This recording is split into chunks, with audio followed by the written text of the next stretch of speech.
All right. Well, fantastic. Well, welcome out to Richdad Poordad, and more specifically, welcome out to Kingdom Heirs.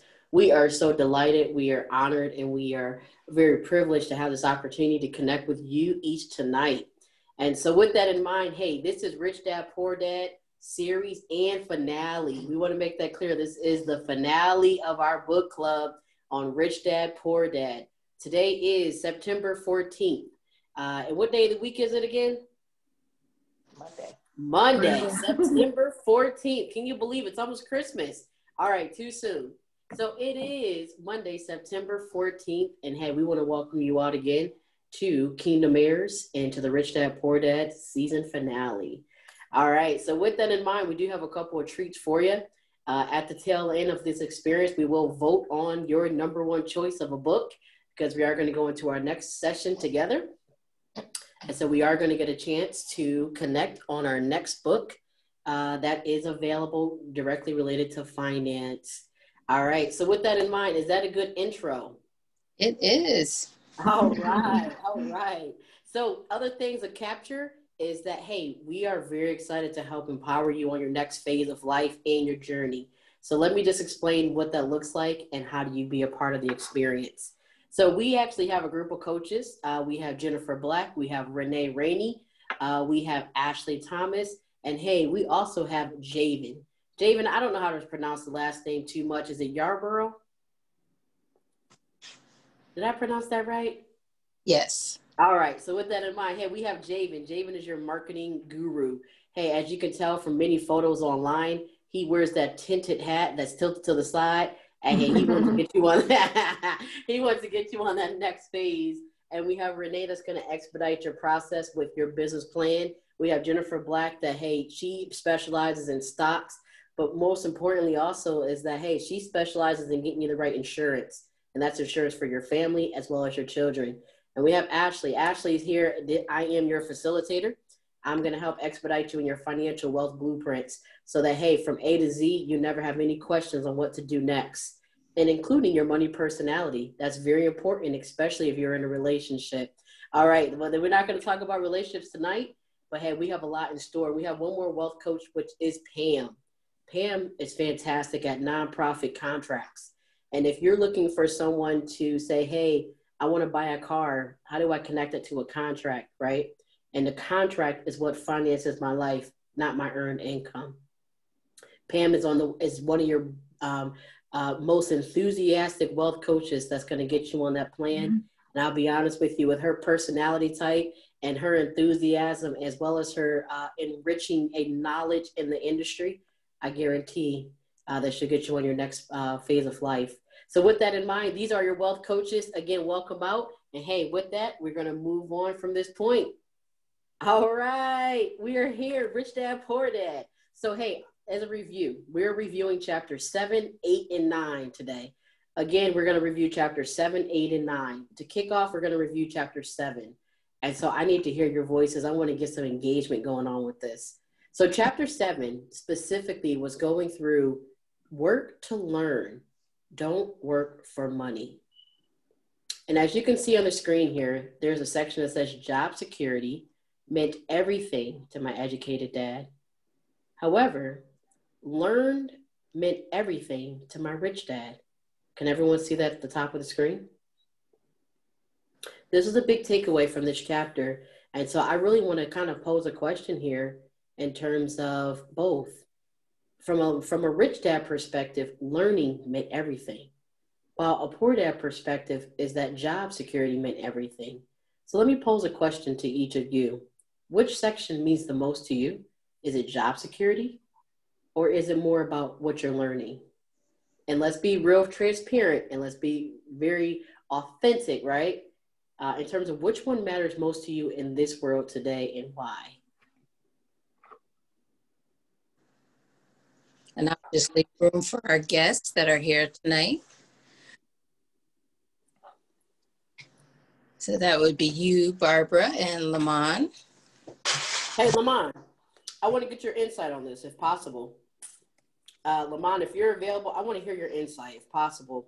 In your world today, if you're looking at job security, I mean, let's keep it real. We're moving toward retirement, right? We're pacing that mark. We're moving the gears. Or does it mean, but to make better sense to have more learning? What's more important to you, Lamont? Well, it's definitely more learning. Mm. Is a slogan on my goals board is you learn to earn. Mm. And so I'm kind of was stuck in that age where we did want job security. We want the best job with the best Mm. security. You want you want to maximize everything that you do. So if you had a job, you want the best job with the best security, but that kind of puts you in that pigeonhole of you got a good job and you don't want to leave. So you create your Mm. fear for yourself. So it's a Mm. double-edged sword, but it's definitely best to learn. Hmm. Hmm. Lamont, that's a great point. In fact, when you're in your journey today and it's about learning, it's about earning. What, in fact, one of your pieces when you started that concept and that value system, belief system of hey, learning is earning. At what age did you really embrace that principle in your life? Uh, probably around 7 years ago. Okay. Well, yeah, I'm gonna say really, truly. Other than that, we were told, go to school, but the principle Mm. didn't really hit me until I seen the power of just of learning. Like I went to school and I just got the piece of paper, but I've also come across people who had knowledge, but not necessarily the paper, and then they was Mm. outgrowing me rapidly. Mm. Mm-hmm. Interesting. Wow, great point. So what I'm hearing you saying is it was a power of learning where you had individuals that knew more and would get ahead, but it was also those that were maybe, I'm going to paraphrase, those that were maybe working for a company or so.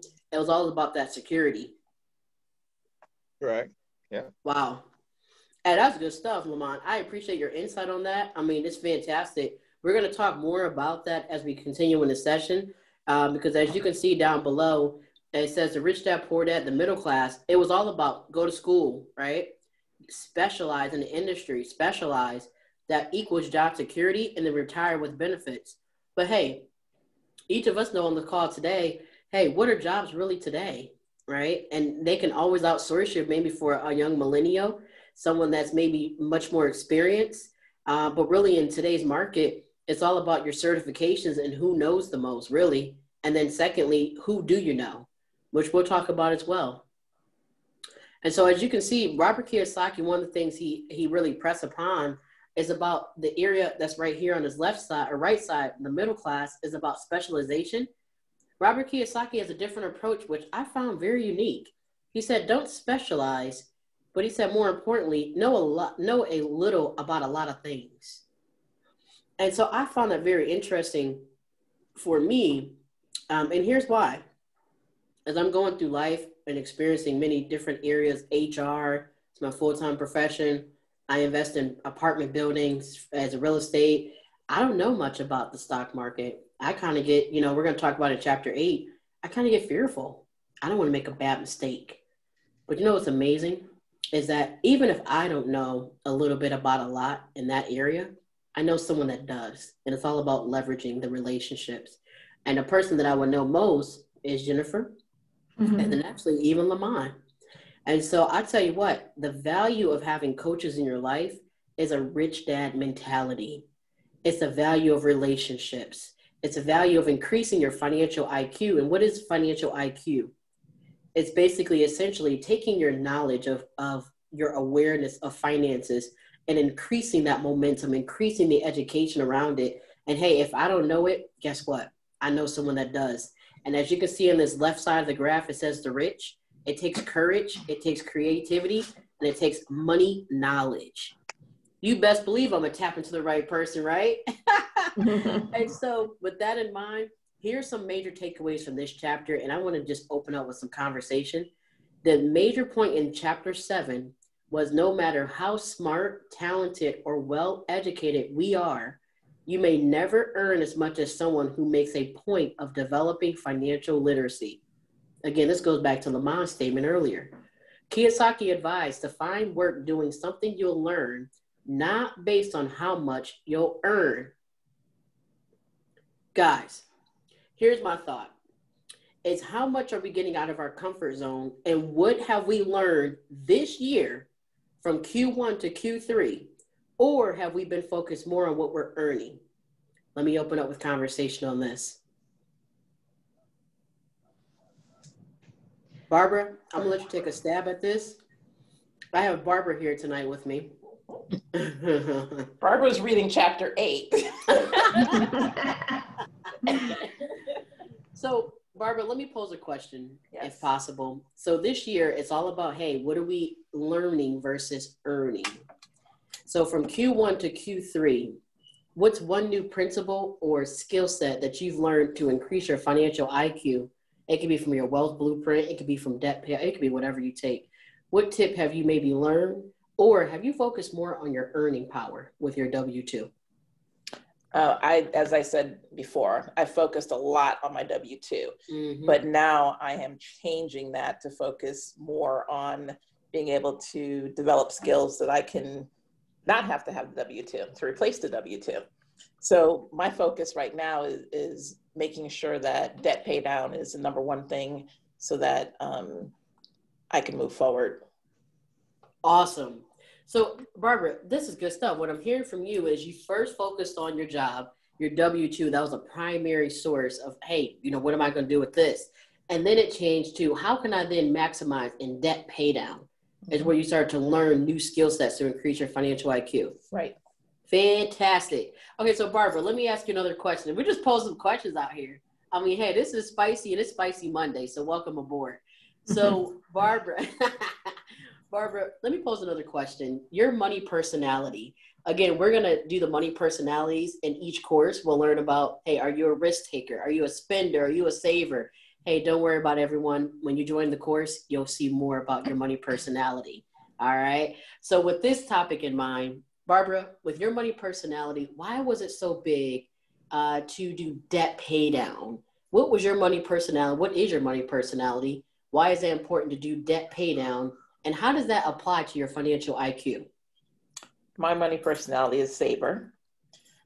So it was very hard for me to, even though I had the money, to go ahead and make the payment, put that money on those debts, because my fear of what if something happens, this money is here, but then you have to think about all the interest you're paying in the debt. So it really is a different mindset for me to actually pay, because I am a true saver. Oh, that's good. So, okay. So for others that are on the line, Barbara, hey, we want to thank you for sharing that. That is powerful. I'm going to pose this question out loud as well to the others. Okay. For those that understand your money personality, Renee, Jennifer, Lamont, if you know your personality, fantastic. If not, that's okay. Because we haven't yet maybe gone through it. But for others that are anyone that's on the line that knows your money personality, what are your thoughts when it comes to, if you want to call it debt pay down? And we're going to focus on these 3 skill sets that Robert Kiyosaki talks about that's going to pay you dividends, which is marketing, sales, and communications. We'll get there secondly. But prior to, I want to make a quick stop on your money personality. When you're looking at your personality, if it's a saver, maybe you're a spender, maybe you're a risk taker, maybe it's called a flyer. A flyer is an individual that says, hey, you know what? I don't really mind. I don't mind where I live. I just want to live somewhere, and it's all about freedom, and they'll just make it work. And then you have someone that's, what's our last one? Saver. We have a spender, a flyer, a risk taker. Oh, and a security seeker. Security seekers are all about those blueprints. Blueprints galore, and it's all about to the penny. Some people call them rigid or stingy, but hey, we don't want to say that on this kind of line. So we'll just say, hey, they are very wise with their money. And so with that in mind, what is your money personality, and how does that positively influence your financial IQ? and how does that negatively impact your financial IQ? Let me open up with conversations on that. Jennifer, maybe you could take a stab, and we'll go to Renee, and then Lamont, if you'd like to share as well. You know, honestly, I don't exactly know what mine would be because I feel like I'm a mixture of a couple. So I can't really put one label, you know, as far as where I am. I have different aspects of, you know, risk taker, but then I also have, you know, security, you know, some security aspects. It's just kind of like some areas that I feel more willing to take a risk in, areas that I'm more comfortable in, like for example, like the stock market. But now real estate is an area that I've been working to learn more, to be more comfortable and learn, because there's so many different aspects of real estate, you know, from buy and hold, from flips to tax liens, you know, there's so many different aspects of it. So I think my money personality really is almost kind of dependent on which investment area that I'm looking at. If that makes sense. Jennifer, I love what you're talking about. We're going to actually explore that a little bit deeper, and not in this session. This is to open our minds and our ears to it, but do know we're going to explore your specific money personality, and it's going to help us to shape why do you respond the way you respond to money. Again, in chapter 8, we're going to talk a little bit deeper about what areas can hold us back. But Jennifer, I appreciate you sharing so far about your personality type and how that can impact your financial moves. I love it. Renee, you want to take a stab? Sure. I haven't been assessed, but I believe I'm a risk taker. So I've always been an entrepreneur. I'm not afraid to invest, but I get education behind my investments, and I don't invest more than I'm, you know, afraid to lose. But you know, someone else said it a different way. You know, how much money would you like to gain? So, I invest. So, I am a risk taker. Hey, I love what you're talking about, Renee. And there's many risk takers. I think in the economy of all personalities, maybe 30% are risk takers. So that's an interesting fact. And so as we proceed forward, you'll identify again in our upcoming class, that's a part of the series, that you'll really identify what's your personality. But we'll see based off of how you perceive yourself versus what you really are. So we'll get a chance to discover that as well, okay? But one thing before we move on to chapter 8 is this. Kiyosaki, he really presses on this fact that says, seek out jobs and opportunities that require you to develop in 3 areas, 3 specific areas. He says this is the foundation of personal and financial success. These 3 areas are marketing, sales, and communications.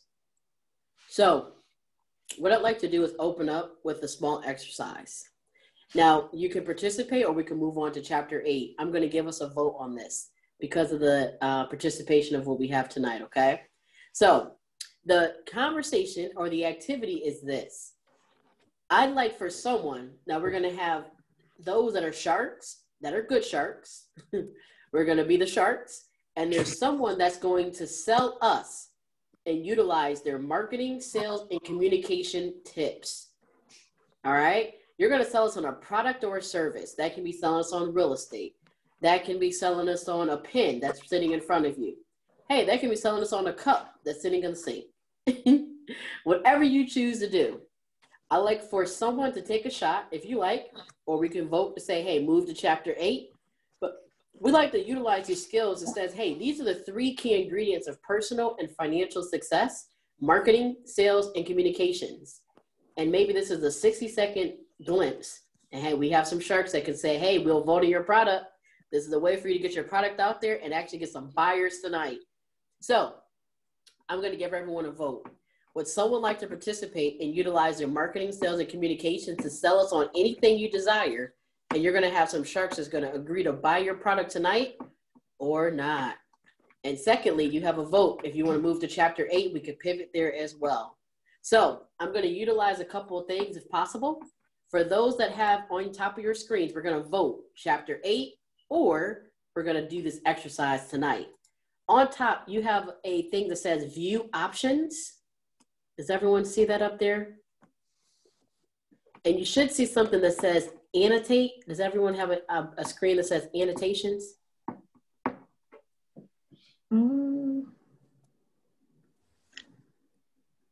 No?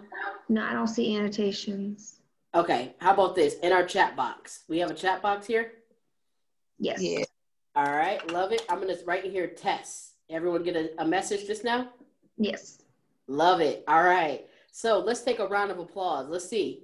Do we want to actually move on to chapter 8, or does someone want to take a shot? And I'm telling you, this is your shot to utilize your marketing, sales, and communications to sell us on your product. And hey, you may get some potential buyers tonight. So let's take a vote. Do we want to do the exercise? Have one key courageous person. It takes courage to be in the rich class, right? Or do we move on to chapter 8? Your vote starts right now in the text box. Barbara, your vote? Chapter 8. Okay.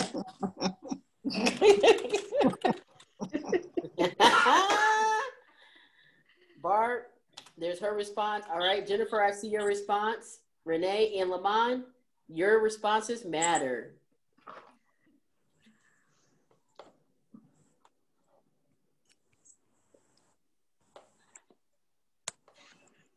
I'm on the phone, so I don't see. Oh. I don't see where I can make a response. Okay. We'll take your response. Would you like to be the courageous one, or would you vote chapter 8? Oh, no, I'm just listening to today. Oh, all right, Lamont. All right. All right, Lamont, we got you taken care of in the chat box. I put you on and I said, hey, chapter 8, okay? All right, for anyone else that's on our line. Oh, so Renee is our courageous one. Okay. All right, Renee. Woo! All right, Renee.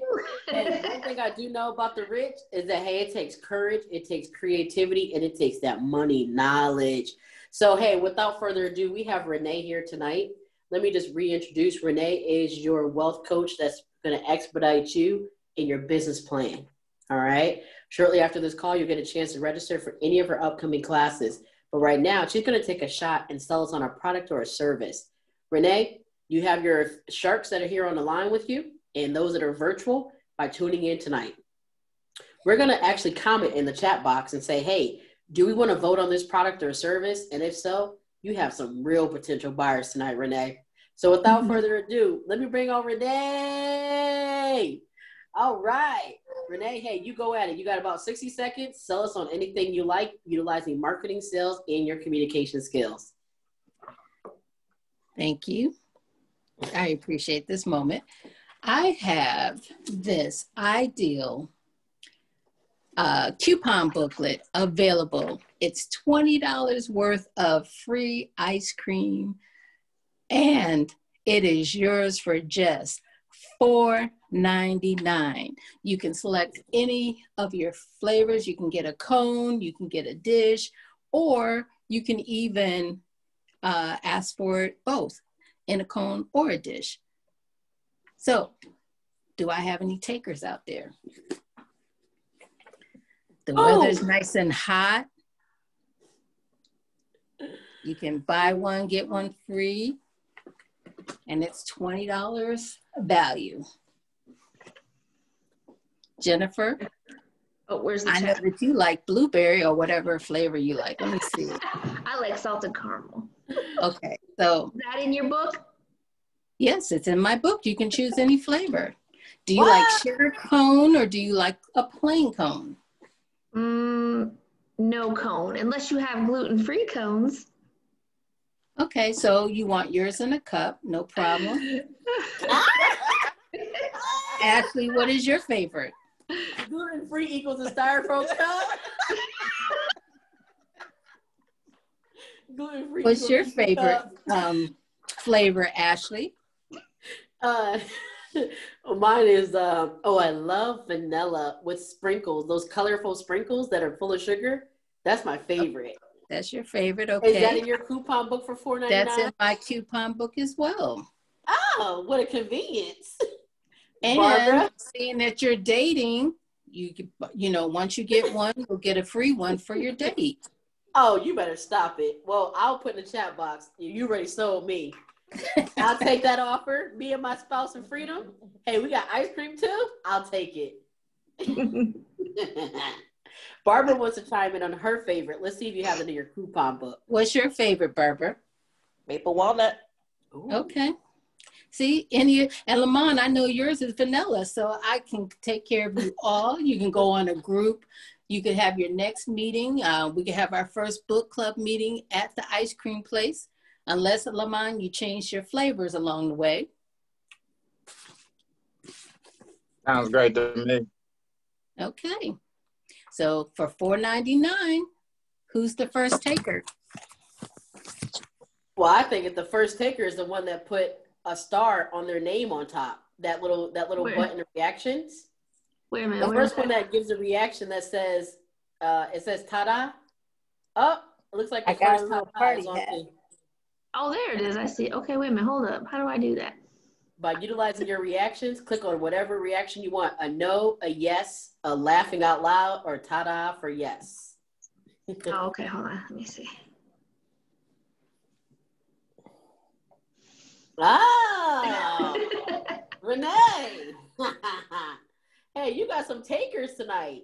So if it's $4.99, you got yourself some buyers tonight. Excited buyers. Hey, on that note, we may even take the cone that's in that styrofoam cup that's gluten-free. So we're super excited. We're super excited and delighted of you taking the courageous efforts to sell us on your product. And to be honest with you, Renee, your courageous attitude and creativity, along with your money knowledge, will create you dividends for now in return on being rich, wealthy, and above. So again, let's give Renee a round of applause for tonight by taking the courage of Chapter 7. All right, you guessed right. Well, we don't need to do a breakout room session tonight. However, what we are going to do is pivot to Chapter 8. All right, so Chapter 8 was all about overcoming obstacles. A couple of takeaways from Chapter 8. One is that roadblocks keep us from pursuing financial freedom, and they also prevent us from developing assets that could produce large amounts of cash. I know a few individuals on the line that, hey, they did some deals, I think last year, the year prior, and made over 50K. It was all about eliminating the roadblock while they can pursue the true financial freedom on top of earning a large amount of cash. And so here's my biggest takeaway from here is that for people who haven't yet obtained financial independence nor achieved abundant asset columns, they fall into 5 major roadblocks. And this is for us to discuss tonight. The 5 roadblocks that could hold us back from really pursuing true financial freedom. And I know Lamont, I know Renee, I know Jennifer, I know Renee, and I know everyone out there tonight that's tuned in. You all are trying to reach what I will call financial independence and then financial freedom. But hey, let's be real. What holds us back? Number 1 is laziness. Laziness is not a sense of, hey, I'm sitting on the couch watching Love at First Sight. Laziness really means I'm avoiding problems that seem intimidating. In a minute, we're going to talk about which one is holding you back and why. The second one is cynicism. That's all about self-doubt. Those that have self-doubt, it's okay. But understand that these are things that can hold us back in the mind, the subconscious mind. Number 3 is fear. The fear of losing money. Hey, there's a lot of people out there that says, hey, I'm scared of losing money, so I haven't yet taken that step. Number 4 is bad habits, who you are and how you live. And number 5 that keeps us back from achieving true financial freedom is arrogance. Arrogance equals ego plus ignorance. So now I'm going to open up our conversations today. Kiyosaki also talks about successful people don't fear failure, but understand that it's necessary to learn and grow from. But he also has another point that he wants to press upon, is that we need to be managers of fear. Managers of fear. And that was one concept that blew me away tonight. I manage money. I manage my time. I manage my friendships, my intentional friendships. I manage things as business, right? And hopefully one day I'll manage my spouse. No, I'm just joking. Too soon. Too soon. But there's many things that I'm just joking on the spouse, okay? Especially if he's tuned in from virtual and he's listening to me. I wasn't talking about you. However, there's many things that we manage, but how often do we manage what we call fear? Wow, that blew me away. So I'm going to open up now. These 5 things that can hold us back. I'm going to pose a question and ask, what is it that's holding you back? Of these 5, again, I'm going to recap. Laziness, avoiding problems that seem slightly intimidating. Number 2, cynicism. Maybe it's self-doubt. Number 3, fear. The fear of losing money. Number 4, bad habits. And number 5 basically means ego and ignorance is just standing in your way. So I'm going to open up now with conversation in terms of what is the one that's holding you back and what steps can we put in place to overcome those roadblocks?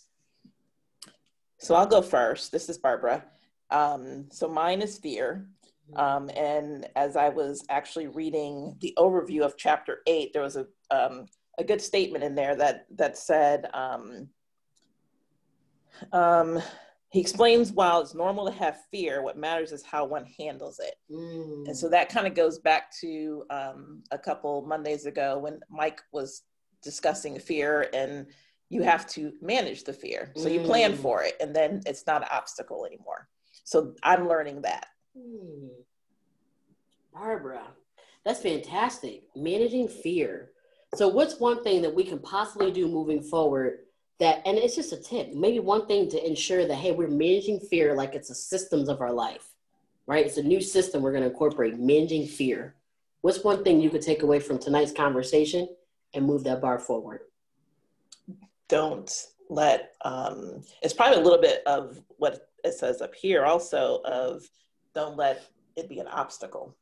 So you have to make sure that you are believing in yourself so that it doesn't become an obstacle and that you can move forward beyond it. But,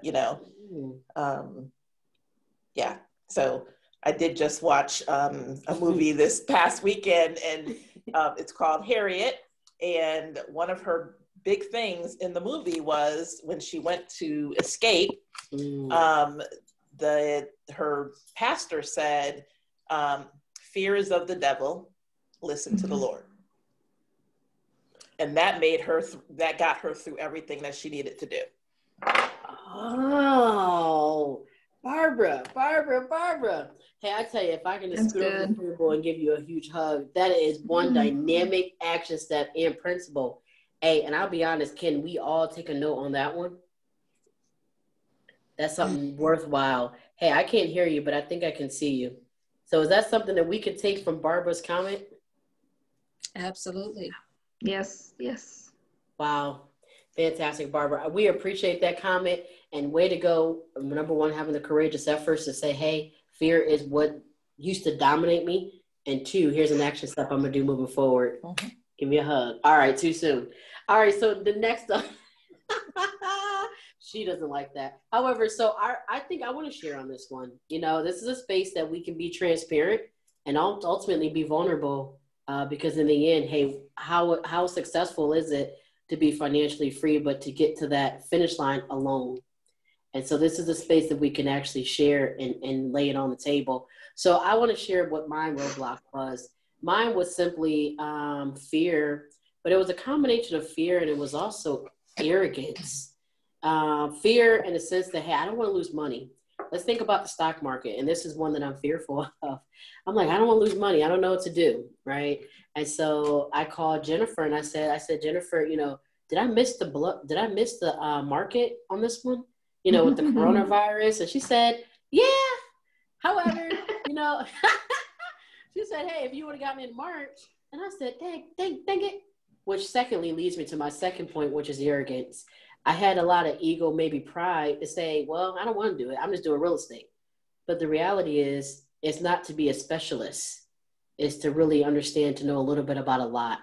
And if I didn't know the information, arrogance, meaning my own ignorance of not knowing the stock market, and my pride or ego and not reaching out to someone that knew it very well, such as Jennifer or Lamont or anyone else that's tuning in with us, is to say, hey, I don't know, but help me out.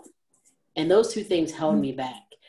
I'm very grateful today that I've been able to eliminate those curses, if you will, to identify, say, hey, number one, it did exist in my mind. My roadblock was that. And number two is that I'm very grateful to have a support to say, hey, as an example, Jennifer, I need your help. And I do have a fear of losing money in the market, but I'm confident that you'll get me on the right path. So Jennifer, you definitely have me as your number one client. I'm right on board with you because it was fear, but I'm confident in the direction that you'll help me on. So that was for me. That was what held me back. But let me open up to anyone else that would like to share. I'll jump in on this one. So I think for me, it's been the cynicism, that self-doubt. I think especially when you're looking at it from a perspective of, I'm a single parent. And, so when everything's resting on your shoulders, it's one thing, if you're married and you have two incomes and, if one person's kind of, one is a stable income and the other one's, taking a little more risk, the entrepreneurial, road. But when it's all on your shoulders, that, was a struggle for me. But kind of to piggyback off what Barbara said, for me, it was exactly, it was the point where I had to stop putting, how do I want to say it? I stopped depending on myself when I started to, put my dependence on God, to bring me through, that he won't let me, that he won't let me fail. That's when it kind of started to change, because it's no longer I have to make it happen. I have to, So for me, that was a big breakthrough for me, was to realize, that it wasn't my own strength. It was in him, and learning to rest in him, that,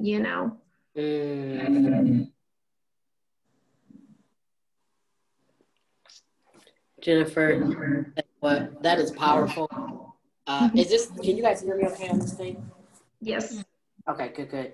Jennifer, I appreciate you sharing that, and again, having such a courageous energy of sharing, hey, I had to lean on God's strength, because knowing that, hey, it was fear no longer conquers me, because I'm above and not beneath. And so, to be honest with you, Jenny, or rather Jennifer, Jenny is my off name. I appreciate you sharing those words of wisdom. And honestly, from everyone sharing so far, these are the tips and the real transparent moments that really creates freedom, because it's freedom in the mind. And so again, thank you, Jennifer. Thank you, Barbara. Is there anyone else that would like to share maybe a takeaway and what has held them back?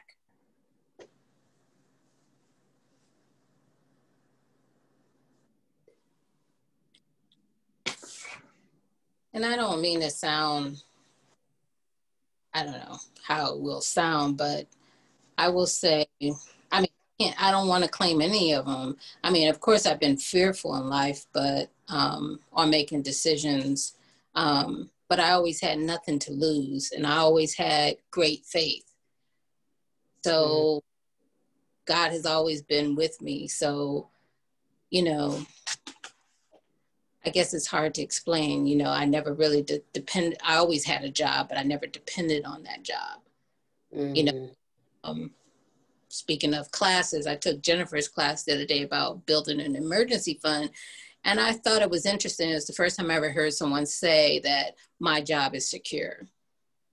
And Awesome. That's interesting. Most people are like, the conversation is my job is not secure. And so therefore, that's why I do my side hustle, because just in case I go in, I always treat it as though this is my last day. At any point, I know that through my life, I know I can pick up from zero and start again. So yes, of course, anytime I make a decision, especially a big decision, I'm sure when I go and buy that 12 unit that my knees are going to be shaking, but I know that I'm going to go through with it from my past experience. I know that I'm going to follow through. And even though I'm afraid of heights and off that diving board, it takes me a minute, but I jump. So that's my input. Wow. I tell you what, based off of the experiences so far, I can say that, hey, we can leverage each other's strength to know that, hey, Renee, she'll get on a 100-foot building and she's going to take that leap. Now, I'm not saying it's 100 feet. I mean, tall buildings with a single bound. Right. And already she's sitting on the plane. It's right. Exactly. Hey, but already, hey, Renee, you're sitting on a beach right now, and the reality is there's nothing that will hold her back. And so far, I'm just very grateful for this opportunity of transparent moments, and then also a way that we can leverage each other to say, hey, this is an area maybe of weakness, and hey, help me to overcome this roadblock. That's fantastic. A roadblock or an obstacle, I am persistent to find that open door, that cracked door, you know? So I'm used to hearing no's, you know, and especially if you tell me I can't do it, oh, okay. Then it's on at that point, so. Wow, dynamic. That's dynamic, Renee. I tell you what, so hey, we got a lot of things to do together in business, but as we continue forward, hey, we know who to lean on in each of our areas of strength, of our strength that we lean on with Jesus. We know how to lean forward and really maximize the opportunity. So I appreciate this transparent moment about roadblocks, mental roadblocks that hold us back. And for anyone else that's out there in the audience, or those that are listeners tonight, even Lamont, hey, maybe you want to share, and it's totally open. But honestly, this is an area that we really, really press on because, hey, without the mental shift, we will only be stuck in the now. And so with that in mind, I'm going to move forward with our not breakout session, but with chapter 9. This is our last chapter here, and it's all about this, getting started. 7 too, I just want to point out. So what's that? You're a time person, so it's 7:37, just a time update.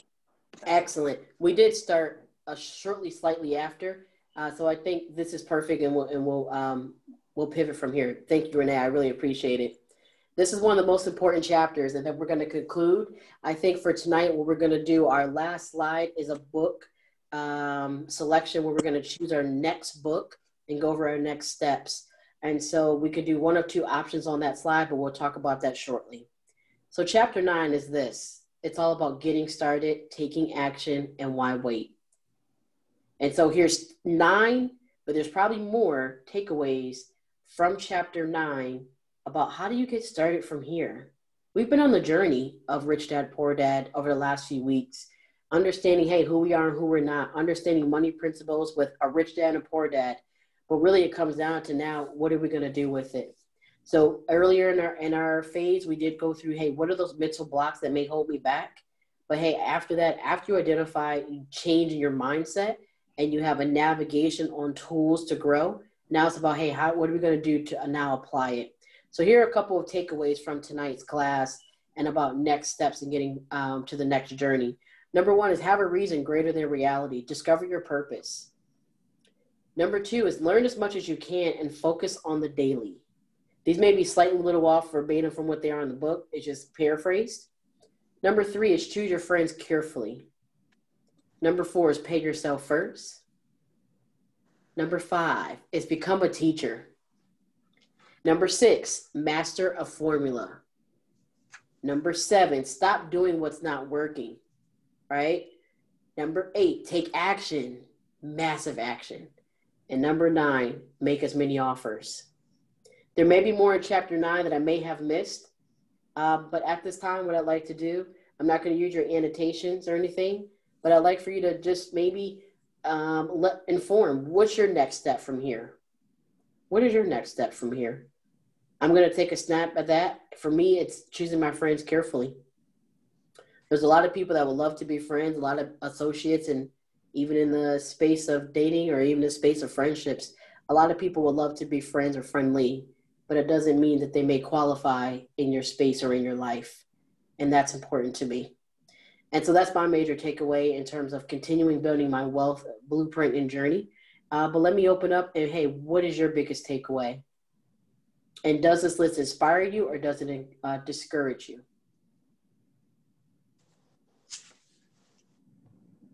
I guess next, number 7 for me in the book, and it talks about one of the things, like, you know, I have been credit card free for some years now, probably back as far as 2010. I haven't had any cards, but I've used credit cards to purchase doodads. Now I do have a credit card, believe it or not. I did get a credit card, but I'm going to leverage it. And that's different than what I've done before. And then on my number 7 is, well, it falls under being an Indian giver, the power of getting something for nothing. But the part that this is the second time this has come up throughout the book, but, you know, I do invest in stocks and real estate, of course, but, you know, he's making a point of, he pulls his initial investment out. So that way he doesn't worry about the fluctuation, because now the money that's in there is money gained. So that's what I started doing today, but I didn't do it. But I'm going to go in and pull my initial investment. And it's not to pull it out to spend it, but to pull it out to keep investing into something else. But I've never done that before. Some gains. So I'm going to go in and take out my initial investment. So all the money that's in there now will just be money that I've gained from the increase in this. That's fantastic. Wow. That's a good idea. It really is. I like that. I might do that myself. Yeah. Hey, maybe I'll do that to the apartment. Because then feeling like, oh man, I lost my money. You know, I won't have to worry about it. Take my money back out. Right. That's a good point. I would say for me, the number 1 is the biggest one, you know, to have a reason greater than reality, discover your purpose. And I say that because, you know, all of us want to be in a better, you know, financial position, you know, whether it's freedom that you're looking for, or you want a different kind of lifestyle, whatever the case may be, you know, but if there's not purpose behind it, if there's not, you know, even if it's like financial freedom because you want, say you want more time with family, you want, you know, with children, you know, your spouse, whatever the case may be, if you don't have a purpose other than I want more money, you know what I mean? Right. You know, for example, I know just, you know, in my relationship with God, you know, one of the purposes for me, outside of obviously wanting to have more time with family, I want to be in a position where, you know, I'm standing in the grocery store and, you know, the Holy Spirit puts on me, pay for that person's groceries. Or, you know, or pay that person's mortgage this month. You know what I mean? Or this person needs a new car. For me, that's ultimately, I want to be in that position where whatever it is that God places on me, that I don't even think twice. There's no fear. There's no, you know, okay. So all the family, and that's it's not for me. It's not for, you know what I'm saying? Money is to be a blessing. Wow. And that's the key. I've searched and researched for years only to come around. You reap what you sow. And so, you know, you wouldn't be where you are without a village. That's good.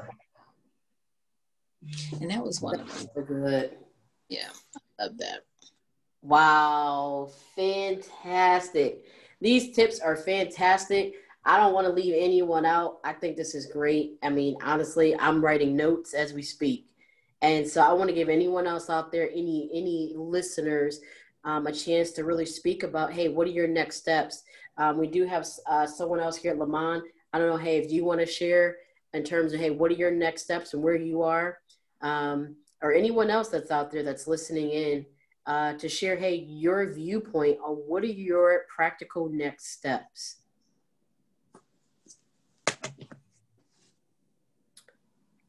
And if not, we'll pivot from here and we'll go into our next section. But I tell you what, so far with getting started and understanding, hey, it's about taking action. Why wait? Getting started is the key to it all. And so with that in mind, if there's anyone else, if not, you'll hold your peace. But we're going to talk about our next steps, which is this. Thank you, Jennifer. Is this. Our next steps is this. Our next book club, hey, it's scheduled for Monday, October 5th. It's at 6:30 p.m. Again, what time are we hosting it?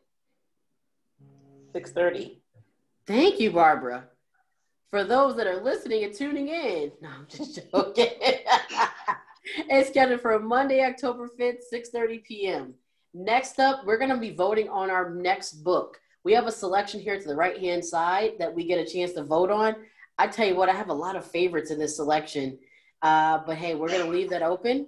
And let me ask a question. Renee, Jennifer, anyone else on the line? Do we want to put this in a group to vote with everyone, all the listeners and learners and engagers? Or do we want to vote here tonight?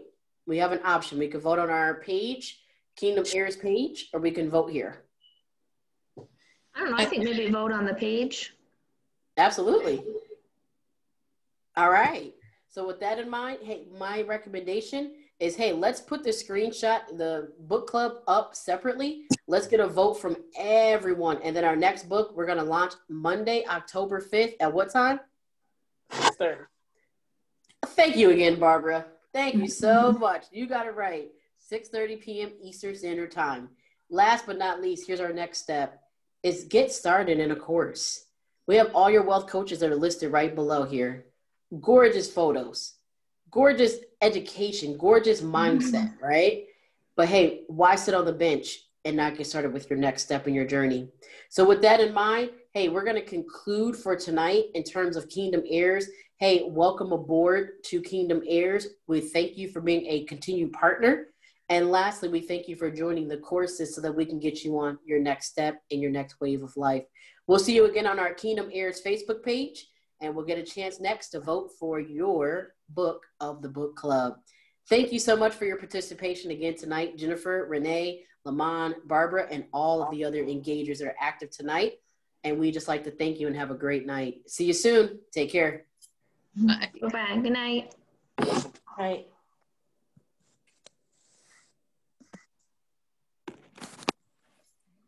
I was trying to get you to stop recording.